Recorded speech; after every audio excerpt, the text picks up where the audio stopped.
Hello friends, welcome to stand up GK. Stand up GK চ্যানেলে তোমাদের সবাইকে স্বাগত জানাই। আজকের আলোচ্য বিষয় ইতিহাসের বিভিন্ন গুরুত্বপূর্ণ শব্দ ও তার অর্থ।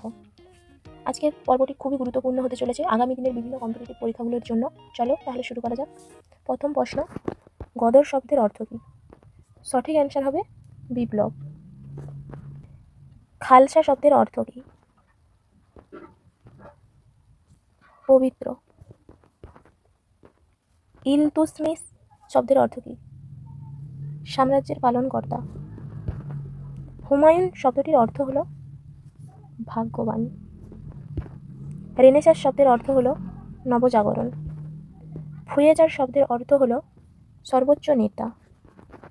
বাবর শব্দের অর্থ হলো সিংহ।